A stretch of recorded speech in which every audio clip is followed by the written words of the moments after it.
nahmaduhu wa nastaghfiruh syururi anfusina wa sayyiati a'malina may yahdihillahu fala mudhillalah wa may yudlilhu fala hadiyalah asyhadu an la ilaha illallah wahdahu la syarikalah wa asyhadu anna Muhammadan abduhu wa rasuluh. Allahumma salli ala Muhammad wa ala alihi wa ashabi ajmain. Ingkang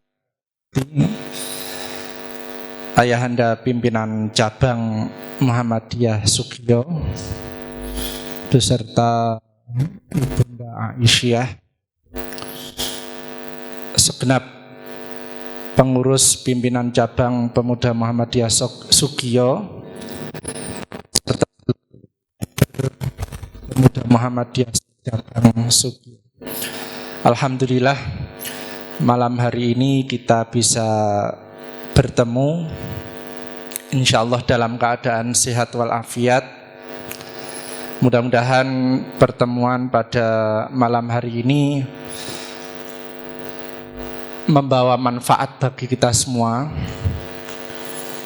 manfaat silaturahim, manfaat ilmu, dan manfaat-manfaat yang lain. Sholawat serta salam tetap tercurahkan datang Nabiullah Muhammad sallallahu alaihi wasallam, keluarganipun saha para sahabat lan sinten kemawon ingkang nderek pituduh saking beliau. Bapak Ibu, saudara-saudara sekalian, sebenarnya saya agak canggung berdiri sini. Di status kita itu sama-sama pemuda. Jadi kalau dibilang kajian ya bahasanya terlalu tinggi. Ya, yang pantas memberikan kajian itu biasanya bapak-bapak seumuran. Itu sudah dijelaskan. Saya juga aktif di Pemuda Muhammadiyah di Sekaran. Ya lumayan lah kalau perjalanan sekarang sini tadi hampir 1 jam. Jadi karena status kita sama-sama pemuda, nanti lebih banyak kita sharing lah. Apalagi kalau berbicara mengenai Sugiyo, ini cabang yang luar biasa ya, baik Muhammadiyahnya maupun ortum-ortumnya. Di Lamongan itu kalau nggak salah cabang dengan ranting terbanyak itu Sugiyo nih Pak. Nah, luar biasa, 30-an lebih katanya, 30-an lebih. Bahkan Paciran yang katanya basisnya Muhammadiyah, rantingnya nggak sampai segitu. Ya, ini Sugiyo rantingnya itu 30-an lebih. Kalau di daerah kami di Sekaran itu dari 21 desa itu rantingnya itu cuma 11. Jadi separuh ada Muhammadiyahnya. Yang tidak ada rantingnya itu karena bukan berarti karena memang tidak aktif, karena memang sama sekali nggak ada Muhammadiyahnya, sama sekali. Jadi memang di daerah kami itu minim, dan tidak ada satu desa itu yang mayoritas. Saya dengar perjalanan dari sini tadi, Mas Ahrir dan kawan-kawan itu cerita ada beberapa desa itu yang mayoritas. Bedingin itu mayoritas Muhammadiyah di sana. Di Sekaran itu nggak ada. Tapi insya Allah kami juga mencoba untuk bagaimana seaktif mungkin dengan kondisi kader yang tidak banyak, rantingnya juga tidak banyak. Bapak Ibu sekalian, serta rekan-rekan Pemuda Muhammadiyah, berbicara mengenai pemuda ini di hadis nanti perbedaan antara penjelasan mengenai pemuda di hadis dan di Al-Quran. Di hadis itu beberapa teks atau matan itu menyebut pemuda itu dengan kata-kata syabab. Ya. Contohnya ada hadis yang populer, seruan menikah itu, ya ma'syaras sabab man istata'a minkum alba'ah falyatazawwaj. Pakai istilah atau kata syabab. Di hadis yang lain, ketika Nabi menjelaskan irtanim khamsan qabla khamsin, jagalah 5 sebelum datang yang 5 itu, juga menggunakan istilah sabab. Syababaka qabla haramik, masa mudamu sebelum tuamu. Di hadis-hadis yang lain itu memakai istilah rojulun. Saya ambil satu contoh di hadis 7 golongan yang dijanjikan dapat naungan hari kiamat itu.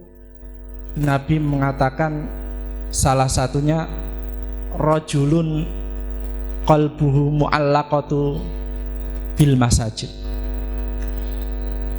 Seorang rojul itu sebenarnya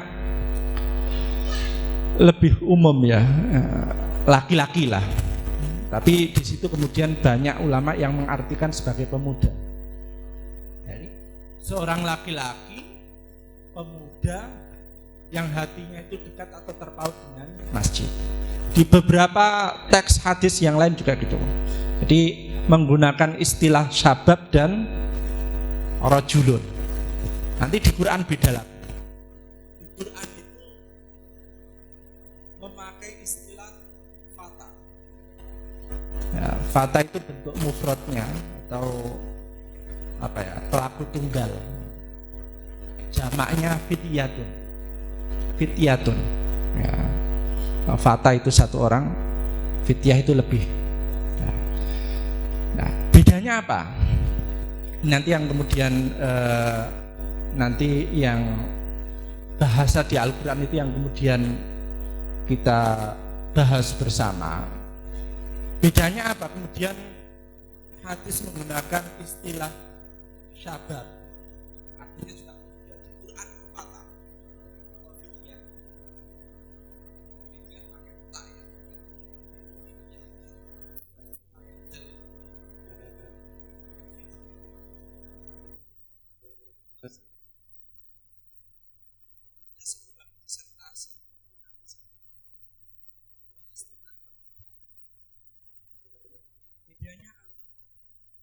Di situ dikemukakan kalau kata-kata syabab atau rojulun yang banyak digunakan dalam hadis itu bersifat umum. Artinya apa? Bersifat umum itu bisa jadi orang baik atau sebaliknya, umum. Nah, contoh ketika ada seruan ya ma'syaras sabab, wahai sekalian pemuda, manis tato aminkum alba'ah falyatazawwaj. Siapa di antara kalian yang sudah memiliki kemampuan, falyatazawwaj, maka menikahlah. Nah, ini kan pemuda,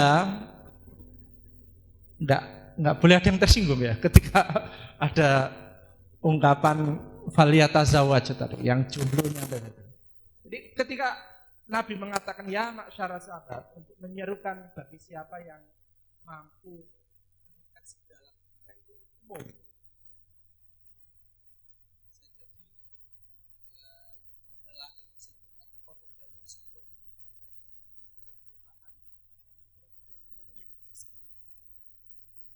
itu pun ketika menyampaikan syababaka qabla haram. Jagalah masa mudamu sebelum datang masa tuamu. Nah, masa muda yang dimaksud di sini itu bersifat umum.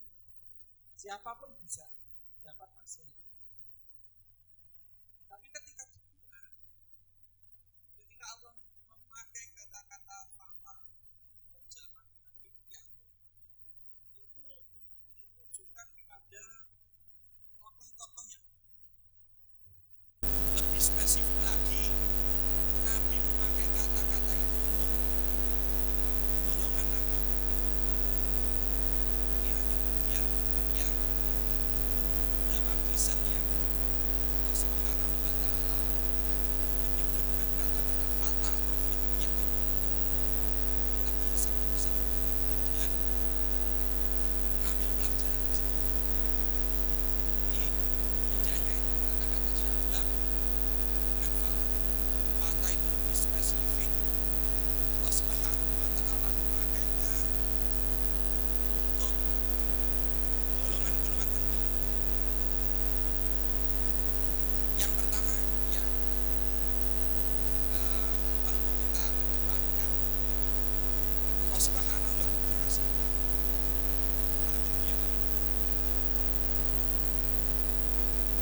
Bagaimana kemudian kisahnya?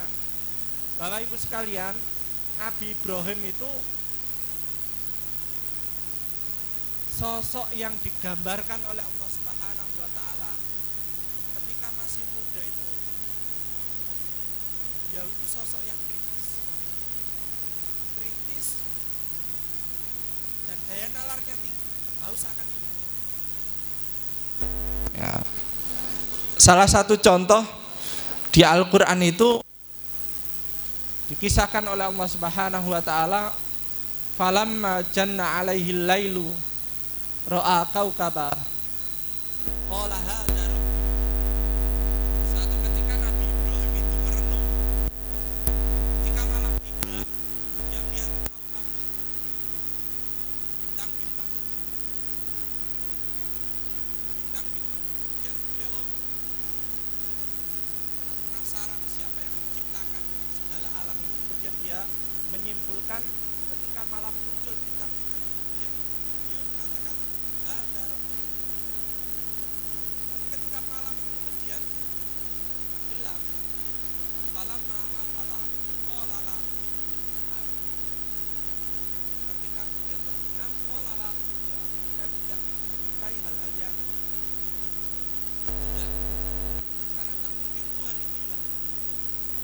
Kalau Tuhan itu merupakan bintang, tak mungkin hilang. Siapkan bintangnya hilang. Besoknya, falamma ra'al qamara bazigan qala hadza rabbi.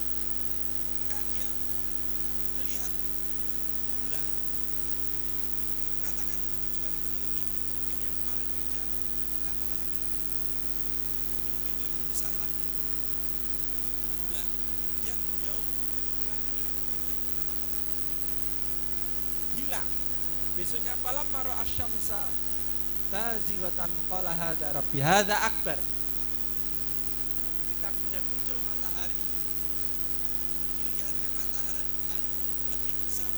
Hadza akbar, hadza rabbi. Kemudian matahari juga hilang ketika datang malam. Nah, sehingga kemudian dari kekritisan beliau melihat fenomena yang terjadi pada saat itu, dan beliau berupaya menggali informasi yang sedetail mungkin bagaimana esensi daripada Tuhan Allah. Kemudian beliau mendapatkan, sehingga kemudian terjadilah beberapa peristiwa yang menggambarkan kepada kita bahasanya betapa cerdasnya Nabi Ibrahim ketika beliau usia muda, ketika beliau menghancurkan berhala-berhala, disisakan satu yang maksudnya raja beserta pengikut dan pasukan yang marah. Siapa yang sudah menghancurkan karena dia Islam itu sudah akhirnya tersangka karena tidak jalan. Tapi Nabi Ibrahim, siapa yang menghancurkan Tuhan-Tuhan kami? Kalau enggak kamu enggak mungkin berani seperti ini. Dan Nabi Ibrahim mengatakan, ya tanyakan saja, kan masih ada satu itu yang, ya Tuhan kamu masih ada satu itu yang masih utuh itu. Tanyakan, mungkin dia tahu siapa yang menghancurkan teman-temannya. Ya, kemudian raja itu kemudian marah dan mengatakan, kamu sudah gila, bagaimana patung kok bisa mengetahui dan bisa berbicara? Nah, dibalikkan omongan itu, yang lebih gila siapa? Sudah tahu nggak bisa ngomong, tidak punya kemampuan apapun, masih disembah oleh kita yang bisa berbicara, kita yang bisa berpikir, kita yang bisa bergerak, bisa berbuat sesuatu. Nah, tentu penyembahan terhadap berhala, terhadap patung itu merupakan sebuah kebodohan.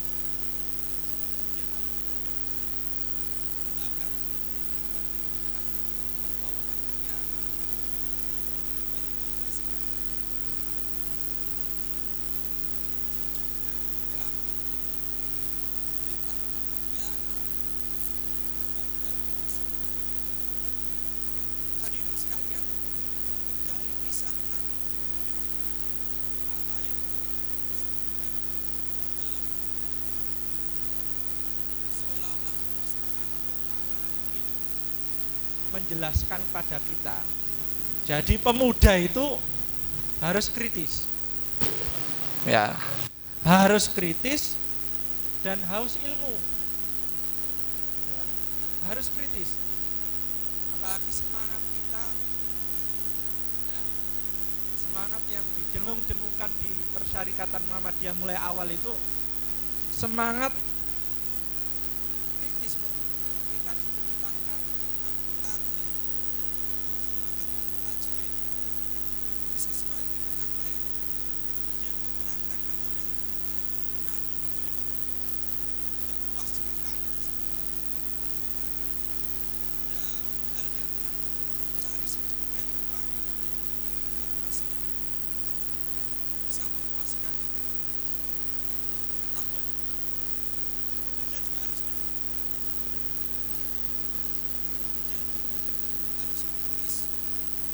dan harus ilmu, seperti yang ditunjukkan oleh Nabi Ibrahim tadi. Makanya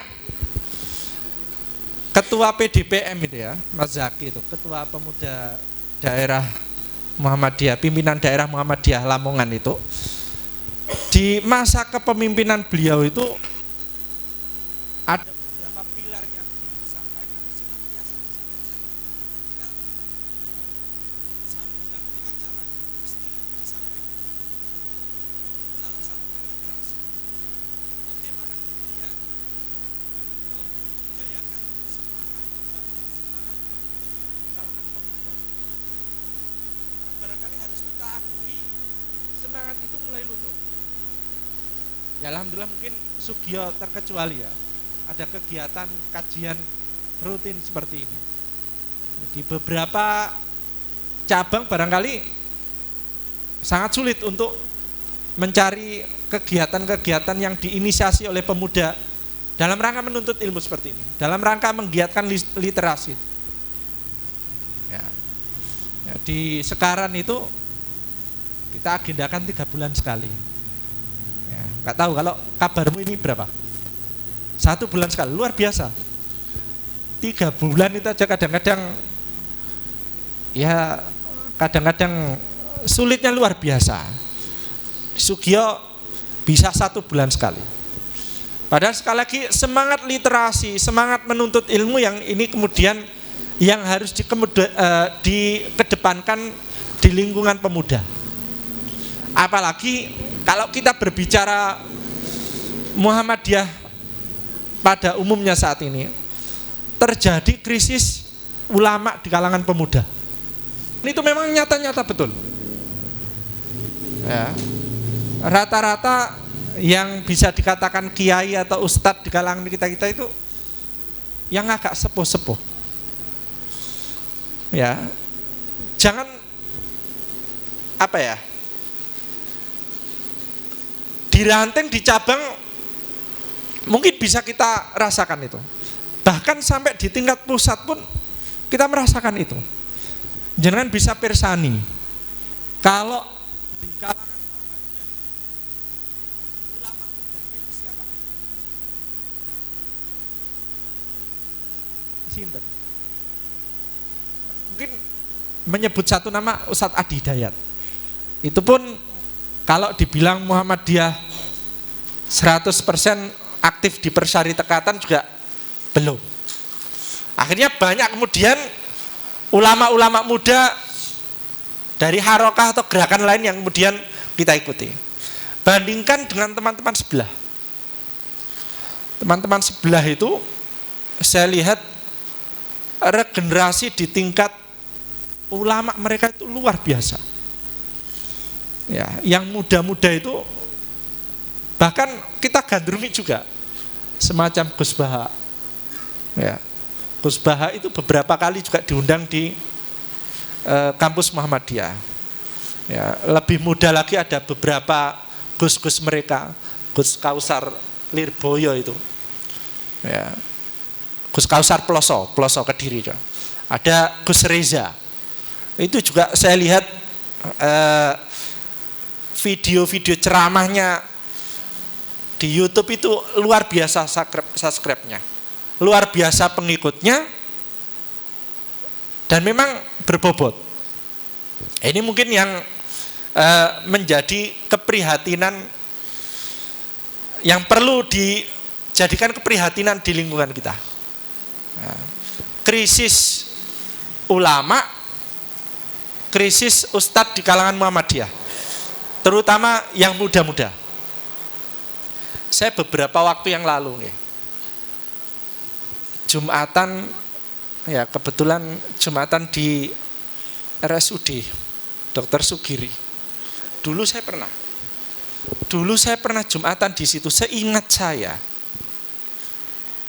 itu Jumatannya normal seperti kita lah. Ya. Beberapa waktu yang lalu, nggak lama kok. Saya pernah Jumatan di situ, ada Bilalnya, adzannya 2 kali. Ya, saya selidiki, tanya ke beberapa teman, ternyata itu perubahan itu mulai sehabis Ramadan, baru selepas Ramadan. Nah, jadi ada salah satu ustadz dari teman-teman kita sebelah itu, kemudian mengisi kajian rutin tentang fikih Selasa. Nah, itu kemudian bisa mewarnai. Nah, ini kan sekali lagi menunjukkan dalam hal literasi, dalam hal keilmuan, ulama-ulama muda itu kita perlu lebih menggiatkan lagi. Ya, kita perlu merasa prihatin. Nah, kisah Nabi Ibrahim itu mengajarkan kepada kita bagaimana sebagai pemuda itu bersikap kritis. Ya, tidak cepat puas dengan apa yang dipahami masyarakat sekitar, apa yang didapat dari orang-orang tua. Berupaya menggali informasi yang lebih dalam. Nah, semangat literasi yang barangkali perlu kita berdayakan melalui kajian-kajian seperti ini, melalui diskusi-diskusi atau apapun. Ya, barangkali ini juga perlu menjadi perhatian bapak-bapak, baik di tingkat cabang maupun daerah, bagaimana kemudian memaksimalkan potensi-potensi ulama Muhammadiyah, ulama muda Muhammadiyah. Itu yang pertama, fakta yang pertama yang dijelaskan oleh Allah Subhanahu wa taala melalui sosok Nabi Ibrahim. Yang kedua, sosok fakta yang kedua yang disebutkan dalam Al-Quran itu dijelaskan oleh Allah Subhanahu wa taala melalui kisah Nabi Ismail, putra Nabi Ibrahim. Pelajaran apa yang bisa kita ambil dari kisah Nabi Ismail ini? Ketika Allah Subhanahu wa taala mengkisahkan tentang kehidupan Nabi Ismail, ada satu episode yang seolah-olah Allah Subhanahu wa taala ingin memberitahukan kepada kita. Jadi pemuda itu yang responsif. Melalui kisah apa? Peristiwa penyembelihan itu. Ketika Nabi Ibrahim bermimpi sampai 3 kali itu, kemudian beliau menguatkan hati untuk kemudian mencoba berdiskusi dengan putra kesayangannya Nabi Ismail itu. Setelah berdiskusi disampaikan hasil mimpi beliau. Apa yang dijawab oleh Nabi Ismail? Ya abati if'al ma tu'mar, satajiduni insyaallahu minas sabirin. Wahai ayahku, lakukanlah, kalau memang itu perintah Allah, lakukanlah perintah itu. Satajiduni insyaallahu minas sabirin. Niscaya insyaallah engkau akan menjumpaiku masuk dalam golongan orang-orang yang sabar. Jadi ketika Nabi Ibrahim menyampaikan risalah atau perintah Allah Subhanahu wa taala untuk menyembelih Nabi Ismail, itu tanpa basa-basi, tanpa ABC, Ismail yang saat itu masih sangat muda usianya itu mengatakan if'al ma tu'mar. Lakukan perintah itu. Ya. Ini menunjukkan bagaimana ya sikap responsif yang dimiliki oleh seorang pemuda yang digambarkan oleh Allah Subhanahu wa taala melalui kisah Nabi Ismail. Ya. Ini barangkali menjadi pembelajaran bagi kita. Di pemuda itu selain harus cerdas, pintar, haus akan ilmu, juga harus responsif. Kalau bapak-bapak PCM itu memerintahkan sesuatu, ya apalagi pemuda, bahkan kalau bisa tanpa diperintah pun, pemuda itu harus respon. Ya. Di beberapa daerah itu kami melihat, bahkan di kegiatan-kegiatan cabang Muhammadiyah itu yang masang bendera, masang baliho itu masih bapak-bapak. Kemudian jadi pertanyaan, sing nom-nom nanti. Ini kan berarti kurang respon. Nah, kemungkinannya dua. Yang muda kurang respon, atau bisa jadi bapak-bapaknya kurang percaya kepada yang muda. Nah, ini mungkin dua hal yang barangkali mungkin perlu kita koreksi. Tapi insya Allah kalau di Sugio enggak. Mas Hafid itu luar biasa.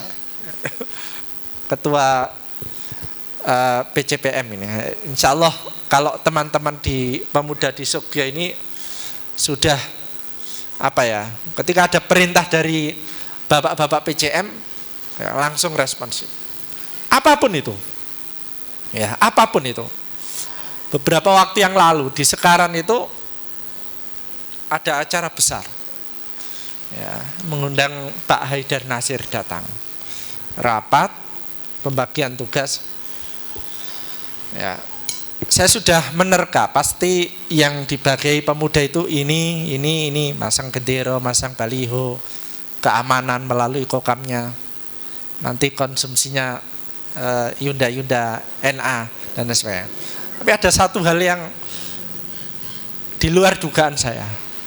Itu Pak PCM itu nanti MC-nya kita nggak ngundang orang-orang, nggak perlu nyewa dari pemuda, ketuanya. Nah itu ape gak gelem piye, ape mau juga. Bayangan saya waktu itu ini acara besar loh, yang diundang Pak Haidar Nasir, datang Prof Zainuddin Maliki, beberapa anggota Dewan, Pak Akib dan Pak Saad Ibrahim juga datang. Harusnya itu dalam hati saya, itu acara sekelas ini itu harusnya MC itu ya, MC kemudian yang baca Quran itu ya nyari yang top lah, sing wis biasa gitu. Ya, tapi karena ini perintah dari bapak-bapak PCM, ya bismillah, ya sebisa mungkin kemudian kami laksanakan. Ya masih ragu waktu itu, nggak terbiasa jadi MC, apalagi di acara sebesar itu. Tapi alhamdulillah kemudian lancar juga.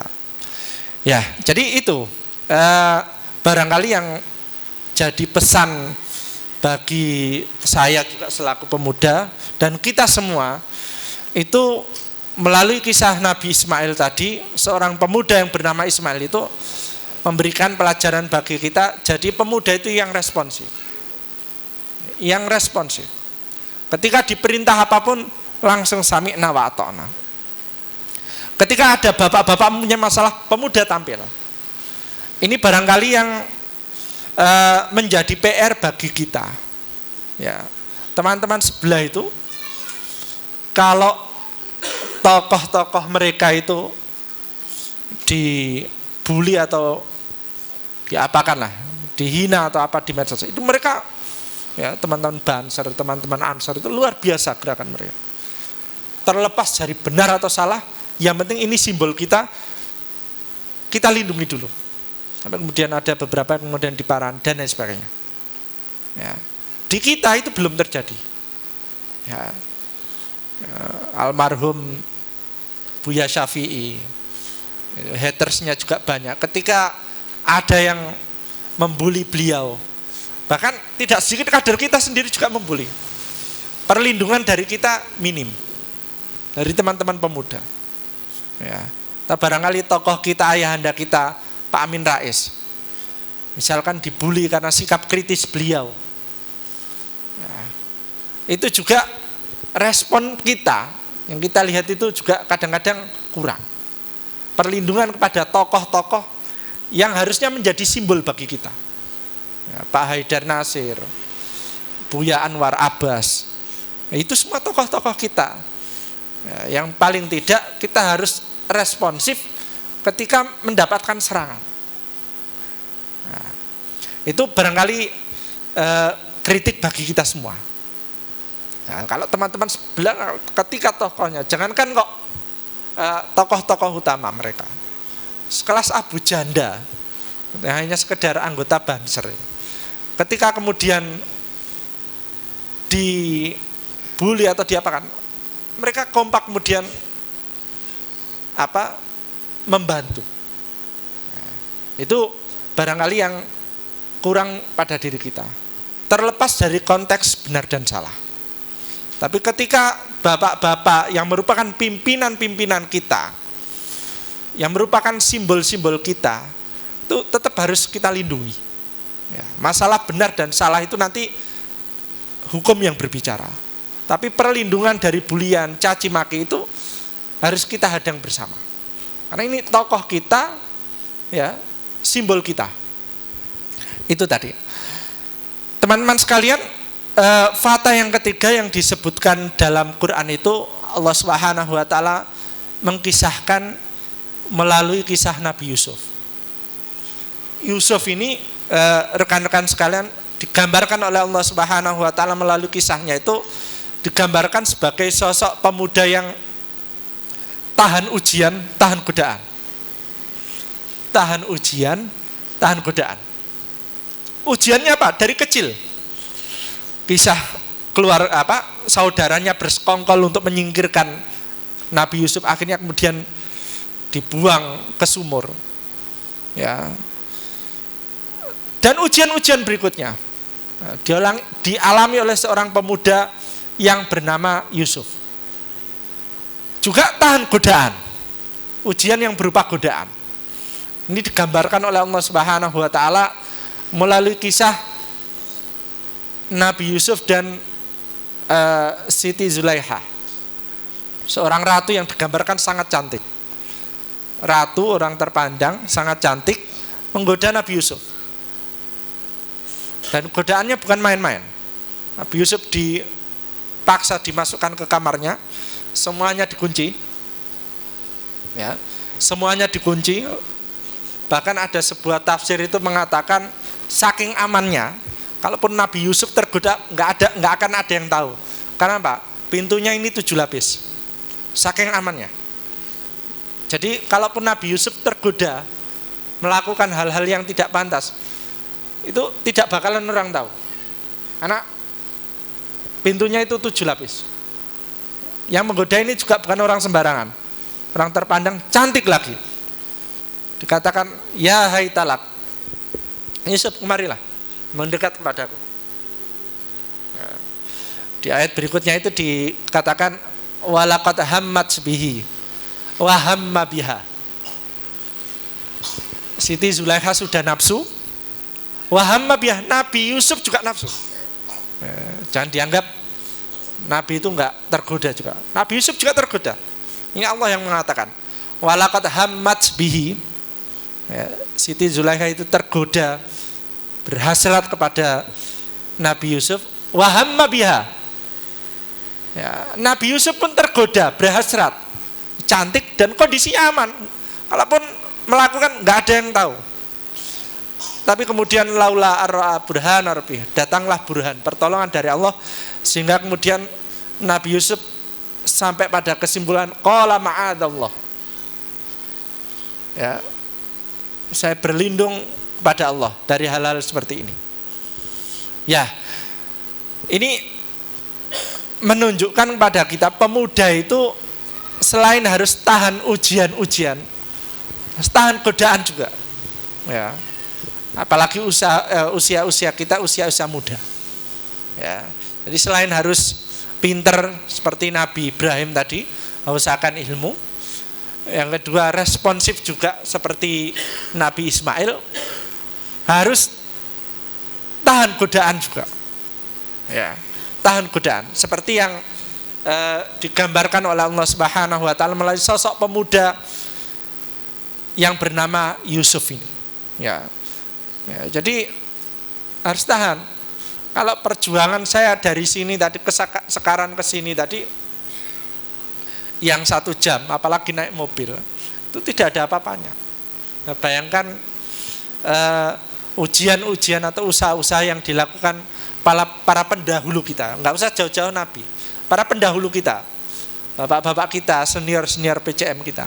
Barangkali sesekali kita perlu duduk dengan mereka, mendengarkan kisah perjuangan mereka, mensyiarkan persyarikatan Muhammadiyah di daerah kita. Bagaimana perjuangan mereka pada saat itu. Ya, di sekarang itu, ya, kalau saya mendengar cerita dari bapak-bapak di awal-awal itu luar biasa perlawanannya. Bahkan Muhammadiyah itu dianggap sebagai agama baru, dimusuhi, dicaci, dan itu sudah biasa. Nah, yang digambarkan di film Sang Pencerah, sampai musolanya Yai Dahlan itu dibakar, itu memang nyata. Dan itu bukan hanya terjadi di situ. Kalau kita mendengar kisah bapak-bapak kita, perjuangannya dulu luar biasa, ya, mengalami hal-hal seperti itu. Kita ini belum ada apa-apanya. Ya, kalau Lawangan Agung ini katanya Sugio paling pojok, ya mungkin paling timur atau paling selatan, ya, timur selatan, ya. Sehingga dari yang sebelah sana perjalanan sini merupakan memerlukan perjuangan, itu belum ada apa-apanya. Belum ada apa-apanya. Apalagi kita sekarang sudah enak. Nah, itu sekali lagi pemuda itu harus tahan ujian, tahan godaan, ya, godaan apapun. Termasuk yang paling besar itu godaan wanita. Godaan lelaki itu 3 katanya. Harta, tahta, dan wanita. Harta itu sebagian masih bisa lolos. Goda harta masih bisa lolos. Tahta mungkin barangkali masih bisa lolos. Tapi kebanyakan, ya, ada yang bisa lolos dari ujian harta, tahta, kejeblosnya ini di wanita. Nggak usah jauh-jauh. Tapi Nabi Yusuf tadi, walaqad hammat bihi wa hamma biha. Nah, Nabi Yusuf pun sudah tergoda karena saking cantiknya Siti Zulaiha itu. Sehingga dikatakan oleh Allah, laula arra'a burhana rabbi. Kalau saja tidak ada burhan dari Allah, ya, ini saya enggak akan tergelincir. Itu dikatakan Allah kepada Nabi Yusuf. Kalau tidak ada burhan, petunjuk. Burhan itu di salah satu tafsir itu dikatakan pada saat itu ketika Nabi Yusuf sudah mulai tergoda dan akan melakukan itu pada Siti Zulaiha itu Nabi Yusuf itu di tembok itu seolah-olah melihat sosok Nabi Yakub. Nabi Yakub itu bapaknya. Nabi Yakub itu bapaknya. Ya, ditampakkan sosok Nabi Yakub seolah-olah mengatakan, Yusuf, engkau ini keturunan orang-orang baik, engkau akan melakukan hal sehina ini. Ya, keturunannya kan baik. Ya. Nabi Yakub itu kan juga nabi, bapaknya Nabi Yusuf. Sehingga kemudian Nabi Yusuf tersadarkan, sehingga kemudian menolak ajakan itu. Awalnya sudah tergoda, hamma bihi. Nabi Yusuf juga tergoda. Kalau saja tidak ada burhan tadi, perlindungan dari Allah, Yusuf. Apalagi sekelas kita, ya. Tapi sekali lagi pemuda itu harus tahan itu. Fakta yang terakhir, teman-teman sekalian, sudah masuk waktu isya, ya. Fakta yang terakhir yang digambarkan oleh Allah Subhanahu wa taala dalam Al-Qur'an itu pakai kata-kata fityah, itu melalui kisah Ashabul Kahfi. Ya, kisahnya insyaallah sudah populer, kita sudah sama-sama hafal semua, sama-sama mengerti semua bagaimana ada 7 pemuda yang berupaya menyelamatkan akidahnya, lari dari kejaran itu, kemudian berlindung di gua, akhirnya ditidurkan oleh Allah Subhanahu wa taala 309 tahun. Dilindungi, diberi pertolongan oleh Allah Subhanahu wa taala tidur selama 309 tahun. Dari kisah ini seolah-olah Allah Subhanahu wa taala itu ingin kita pemuda itu selain harus pintar, harus responsif, harus tahan godaan, tahan ujian, juga harus kompak. Seperti apa yang dilakukan oleh tawanan masyarakat. Bagaimana kekompakan mereka dalam menghadapi penguasa zalim pada saat itu. Yang mereka dikejar pada akhirnya strategi mendapatkan pertolongan. Ini barangkali yang perlu kita ciptakan bersama. Kekompakan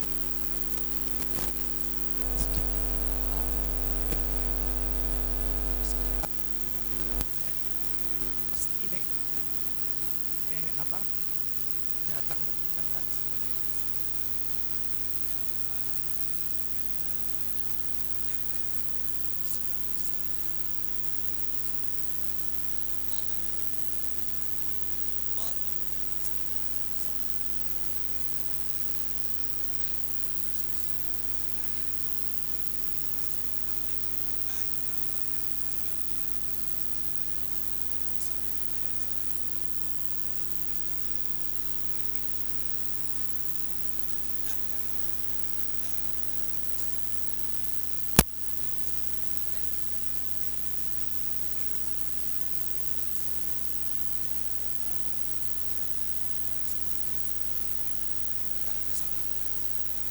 Di gedung dakwah Muhammadiyah Lamongan beberapa waktu yang lalu juga ayat itu yang. Tapi memang benar ya, perlu dikedepankan itu. Bagaimana kekompakan kita ini kadang-kadang masih kurang. Contoh kayak kasus bully-bulian tadi. Mereka begitu kompak, kita masih berdebat. Ini perlu dibela atau enggak? Ini bener enggak? Pak Amin ini bener enggak? Pak Amin Rais dibela enggak? Itu kita masih pikir itu. Nah, kekompakan kita itu belum nampak. Ketika kemudian ada bulian pada Pak Buya Ma'arif, kita itu masih terbelah. Iki Pak Buya ini salah, sebenarnya Pak Buya ini benar. Ada yang ini masih berkutat di situ antara benar dan salah. Tapi bagaimana kemudian kita menyamakan persepsi kita itu yang belum terjadi.